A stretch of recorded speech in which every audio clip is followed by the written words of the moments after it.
আর হুট করে ঢুকেই দেখি আমার কন্টেন্ট মনিটাইজেশন সেটআপ এসে গেছে। আলহামদুলিল্লাহ আলহামদুলিল্লাহ আলহামদুলিল্লাহ। আপনারা যদি ভাই সাপোর্ট না করতেন, ভালোবাসা না দিতেন, তাহলে কখনোই কিন্তু আসলে আমি ফেসবুকে কন্টেন্ট মনিটাইজেশন পেতাম না। চলেন ভাই একটা অভিজ্ঞতা শেয়ার করি আপনাদের সাথে, ঠিক আছে? আমি ভাই দীর্ঘদিন যাবৎ ফেসবুকে কাজ করতেছি, কিন্তু কোনোভাবে আসলে কাজ করে সফলতা অর্জন করতে পারতেছিলাম না, ঠিক আছে? কিন্তু আসলে আমি সব সময় হতাশাগ্রস্ত হয়ে পড়েছিলাম একের পর এক। আসলে যখন আমি ভিডিও ছাড়ার পরও আমার আশানুরূপ ভিউ আসছিল না, ফলোয়ার আসছিল না, কন্টেন্ট মনিটাইজেশন সেটআপ পাচ্ছিলাম না, তখন আসলে হতাশাগ্রস্ত হয়ে গিয়েছিলাম, ঠিক আছে? হতাশাগ্রস্ত হয়ে যাওয়ার পর এক পর্যায়ে মাঝে মাঝে আমি কাজ ছেড়ে দিতাম। কাজ ছেড়ে দেওয়ার পর আসলে কিছুদিন গ্যাপ যাওয়ার পর আবার কাজ করতাম, গ্যাপ দেওয়ার পর আবার কাজ করতাম। কিন্তু আস্তে আস্তে দেখা যায় যে আসলে ঈদের আগে আমি আসলে যখন আমি চাকরি করি, একটা চাকরি করার সুবাদে যখন ঈদের ছুটি পাই, ঈদের ছুটি পাওয়ার পর আমি আসলে বাড়িতে চলে যাই। বাড়িতে চলে যাওয়ার আগে আমি আসলে ফেসবুক পেজে কখনোই ঢুকি নাই, ঠিক আছে? আমি শুধু আমার ফেসবুক আইডিটা চালাতাম, যার ফলে ঈদের ছুটি আসলে 7-8 দিন আমি উপভোগ করি। ঈদের ছুটি উপভোগ করার পর আসলে আমি আবার কর্মস্থলে ফিরে আসার পর ওই দিন আমি আপনার ফেসবুক পেজটাতে ভাবলাম একটু ঢুকে দেখি আসলে কি অবস্থা আমার ফেসবুক পেজের। হুট করে ঢুকলাম, আর হুট করে ঢুকেই দেখি আমার কন্টেন্ট মনিটাইজেশন সেটআপ এসে গেছে। আলহামদুলিল্লাহ আলহামদুলিল্লাহ আলহামদুলিল্লাহ। এটা শুধু আপনাদের ভালোবাসা, দোয়া এবং সাপোর্টে পেয়েছি, ঠিক আছে?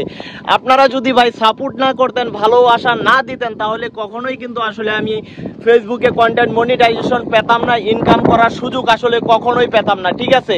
আজকে যে ওয়েদারটাতে আমি ভিডিও শ্যুট করতেছি, সেটা আসলে বৃষ্টি সম্ভাবনা। আসলে ওয়েদারটা খুবই খারাপ, ধুলোবালি উঠতেছে, ঠিক আছে? এই ওয়েদারে আমি আপনাদের সাথে খুশির সংবাদটা শেয়ার করতেছি। ভাই দেখেন ভাই, আসলে যারা এখনো হতাশাগ্রস্ত আছেন, যারা ভাবছেন যে আসলে ফেসবুকে আমাকে দিয়ে কিছুই হবে না, আমি আসলে সফলতা অর্জন করতে পারবো না, আমি সফল হব না ফেসবুকে, সেই সমস্ত মানুষদেরকে দৃষ্টি আকর্ষণ করে বলতেছি আসলে ভাই হতাশ হওয়া যাবে না। ভাই ফেসবুক এমন একটা মাধ্যম যেখানে আমি প্রায় 2 বছর যাবৎ কাজ করতেছি, কিন্তু কোনো প্রকার সেটআপ পাচ্ছিলাম না।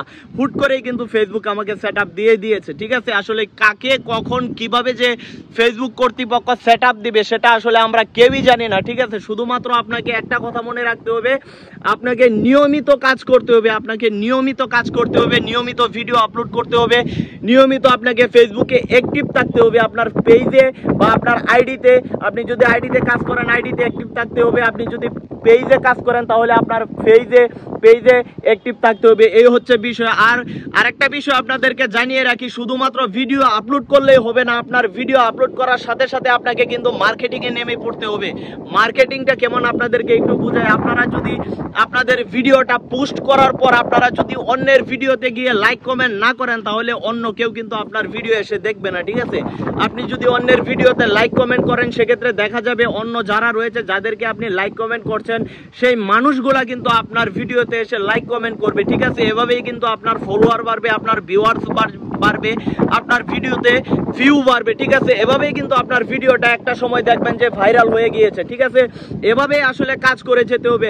আপনাদের রিকোয়েস্ট করে বলতেছি, যারা আপনারা হতাশাগ্রস্ত হয়ে যাচ্ছেন, যারা ভাবছেন যে ফেসবুকে কাজ করবেন না, আর তাদের রিকোয়েস্ট করতেছি আপনারা ভাই আরেকটু ধৈর্য ধরে কাজ করে যান। ইনশাল্লাহ এখন ফেসবুক প্রত্যেককেই কন্টেন্ট মনিটাইজেশন সেটআপ দিতেছে, ঠিক আছে? সো আপনারা কেউ হতাশ হবেন না, কেউ মনোবল হারিয়ে ফেলবেন না। একটু কষ্ট করে ভাই কাজ করে যান, ইনশাল্লাহ আপনারা সবাই কন্টেন্ট মনিটাইজেশন সেটআপ পেয়ে যাবেন ইনশাল্লাহ।